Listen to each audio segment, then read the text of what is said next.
I welcome you to this last example on probability questions from the grade 8 textbook. So let's continue looking at this second example here. So the question says the probabilities of picking 4 letters A, B, C, and D from the bag are given in the diagram below. So we've got this diagram here which gives the letter A, B, C, D, the total of everything. Then there are probabilities. So there is no probability for C, there is no probability for D.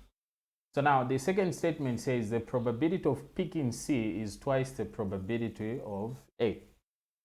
Find the probability of picking C.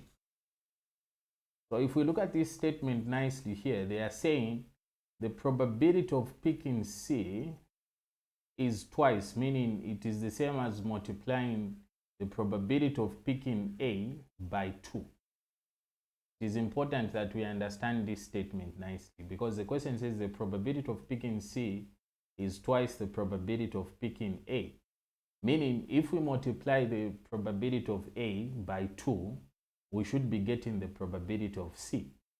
So you can see right away that in this case, we don't really need to start using that formula for finding the probability of C. So let's just go straight into finding the probability of picking C. So we are saying the probability of picking C would be equal to 2 times the probability of picking A. Now, the diagram gives us the probability of picking A, which is 0.2. It is given as a decimal. And if you followed what we talked about in the first video, you would understand where that is coming from. So then it means it's going to be 2 times 0.2, which will then imply or give us 2 times 0.2 would give us 0.4. All right. So you can say the probability of picking C based on the first statement is equal to 0.4, because 0.4 is now twice the probability of A, which just makes sense there. So we are going ahead and putting our 0.4 there. So that means you've got the probability of picking C. Let's look at the second part here, which says find the probability of picking D. Now, there is no information that is given about the probability of D. There's nothing given. The question just says find the probability of picking D. How do we pick D? Okay, so from our previous video, we were saying when you add all the probabilities of a given situation or event or whatever that particular encounter is, they should add up to 1. So let's just say the probability of picking D we don't know, but this is now where I'm working the probability for D.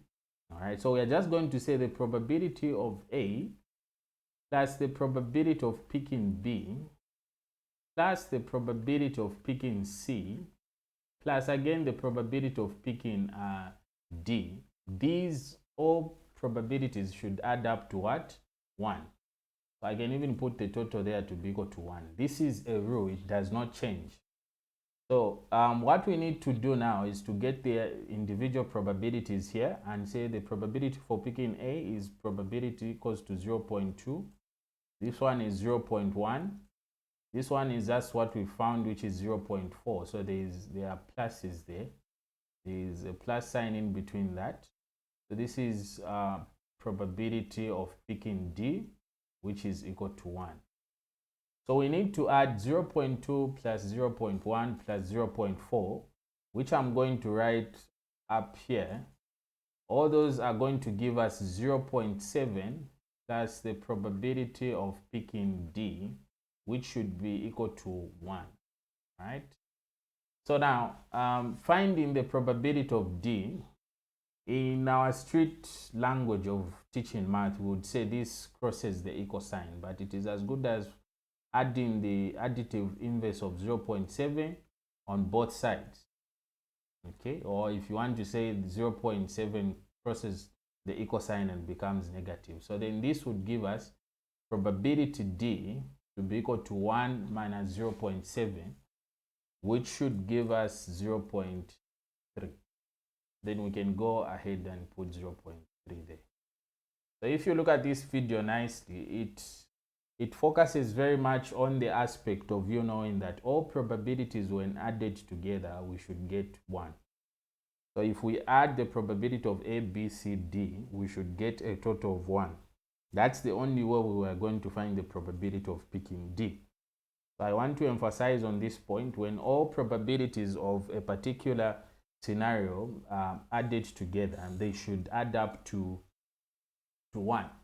And it is not always that probabilities would be given in form of a fraction. Sometimes probabilities would be given in form of decimal or a decimal number. So guys, pay attention to these kind of questions. They come in different forms, but just know that sometimes you will have a probability given as a decimal number, and other times it would come as a fraction, some other times it would come as a percentage.